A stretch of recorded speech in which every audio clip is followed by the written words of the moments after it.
بسم اللہ الرحمن الرحیم۔ نور مجسم سید دو عالم صلی اللہ علیہ وسلم نے فرمایا، ہر دعا روک دی جاتی ہے یہاں تک کہ آپ صلی اللہ علیہ وسلم پر درود پاک پڑھا جائے، یعنی دعاؤں کی قبول ہونے میں درود پاک شرط ہے۔ آپ صلی اللہ علیہ وسلم نے فرمایا، جس نے مجھ پر ایک بار درود پڑھا، اللہ تعالیٰ اس پر 10 رحمتیں نازل فرماتا ہے۔ آج کی اس ویڈیو میں ہم آپ کو ایک ایسے ہی واقعہ کے بارے میں بتائیں گے۔ کسی شخص نے کسی دوست سے 3000 دینار قرض لیا اور واپسی کی تاریخ مقرر ہو گئی، مگر ہوتا وہی ہے جو اللہ تعالیٰ کو منظور ہو۔ اس شخص کا کاروبار معطل ہو گیا اور وہ بالکل کنگال ہو کر رہ گیا۔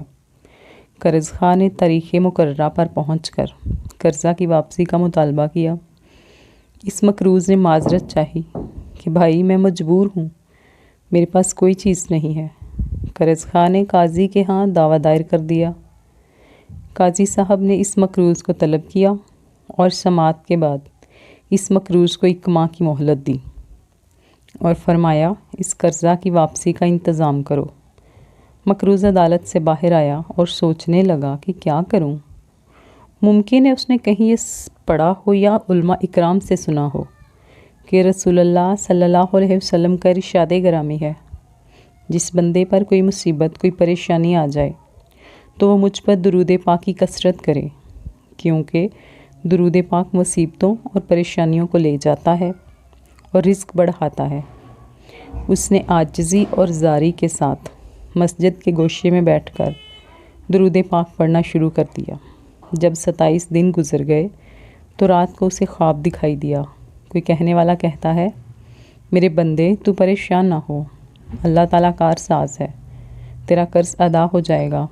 تو علی بن عیسیٰ وزیر سلطنت کے پاس جا اور جا کر اسے کہہ دے کہ قرضہ ادا کرنے کے لیے مجھے 3000 دینار دے دے۔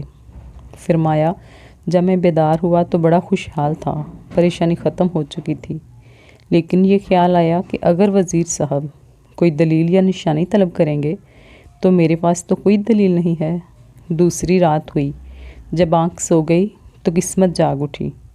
مجھے آقا دو جہاں رحمت دو عالم شفیع اعظم صلی اللہ علیہ وسلم کا دیدار نصیب ہوا۔ حضور صلی اللہ علیہ وسلم نے بھی علی بن عیسیٰ وزیر کے پاس جانے کا ارشاد فرمایا۔ جب آنکھ کھلی تو خوشی کی انتہا نہ تھی۔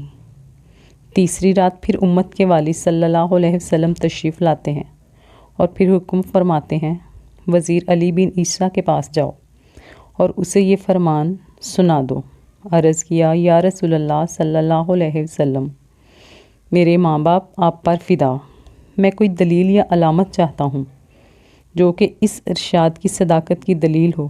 یہ سن کر رسول اللہ صلی اللہ علیہ وسلم نے میری عرض کی تحسین فرمائی اور فرمایا کہ اگر وزیر تجھ سے کوئی علامت دریافت کرے تو کہہ دینا، اس کی سچائی کی علامت یہ ہے کہ آپ نماز فجر کے بعد کسی کے ساتھ کلام کرنے سے پہلے 5000 بار درود پاک کا تحفہ دربار رسالت میں پیش کرتے ہیں، جسے اللہ تعالیٰ اور کرامن کاتبین کے علاوہ کوئی نہیں جانتا۔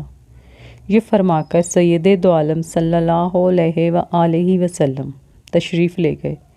میں بیدار ہوا، نماز فجر کے بعد مسجد سے باہر قدم رکھا اور آج مہینہ پورا ہو چکا تھا۔ میں وزیر صاحب کی رہائش گاہ پر پہنچا اور وزیر صاحب سے سارا قصہ کہہ سنایا۔ جب وزیر صاحب نے کوئی دلیل طلب کی اور میں نے حضور محبوب کبریا صلی اللہ علیہ وسلم کا ارشاد سنایا تو وزیر صاحب خوشی اور مسرت سے چمک اٹھے اور فرمایا، مرحبا یا رسول اللہ، اور پھر وزیر صاحب اندر گئے اور 9000 دینار لے کر آ گئے۔ ان میں سے 3000 گن کر میری جھولی میں ڈال دیے اور فرمایا، یہ 3000 قرضہ کی ادائیگی کے لیے، اور پھر 3000 اور دیے کہ یہ تیرے بال بچے کا خرچ، اور پھر 3000 اور دے کر فرمایا، یہ تیرے کاروبار کے لیے، اور ساتھ ہی وداع کرتے وقت قسم دے کر کہا، بھائی تو میرا دینی اور ایمانی بھائی ہے، خدا را یہ تعلق و محبت نہ توڑنا۔ جب بھی آپ کو کوئی کام، کوئی حاجت درپیش ہو، بلا روک ٹوک آ جانا، میں آپ کے کام دل و جان سے کیا کروں گا۔ فرمایا کہ میں وہ رقم لے کر سیدھا قاضی صاحب کی عدالت میں پہنچ گیا، اور جب فریقین کو بلاوا ہوا تو میں قاضی صاحب کے ہاں پہنچا اور دیکھا کہ قرض خواہ مبہوت کھڑا ہے۔ میں نے 3000 دینار گن کر قاضی صاحب کے سامنے رکھ دیے۔ اب قاضی صاحب نے سوال کر دیا، بتا تو اتنی دولت کہاں سے لے آیا ہے، حالانکہ تو مفلس اور کنگال تھا۔ میں نے سارا واقعہ بیان کر دیا۔ قاضی صاحب یہ سن کر خاموشی سے اٹھ کر گھر گئے اور گھر سے 3000 دینار لے کر آئے۔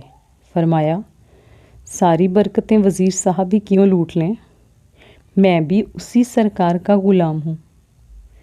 تیرا یہ قرضہ میں ادا کرتا ہوں۔ جب صاحب دیں قرضے والے نے یہ سارا ماجرا دیکھا تو وہ بولا، ساری رحمتیں تم لوگ ہی کیوں سمیٹ لو، میں بھی ان کی رحمت کا حقدار ہوں۔ یہ کہہ کر اس نے تحریر کر دیا کہ میں نے اس کا قرض اللہ عز و جل اور رسول اللہ صلی اللہ علیہ وآلہ وسلم کے لیے معاف کر دیا۔ اور پھر مقروض نے قاضی صاحب سے کہا، آپ کا شکریہ، لیجئے اپنی رقم سنبھال لیجئے۔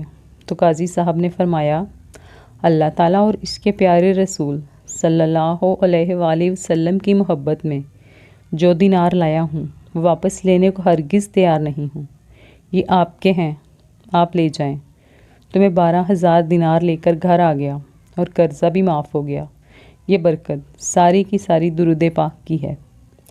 مشکل جو سر پہ آ پڑی تیرے ہی نام سے ٹلی، مشکل جو سر پہ آ پڑی تیرے ہی نام سے ٹلی، مشکل کشا ہے تیرا نام، تجھ پر درود اور سلام، صلی اللہ علیہ وآلہ وسلم۔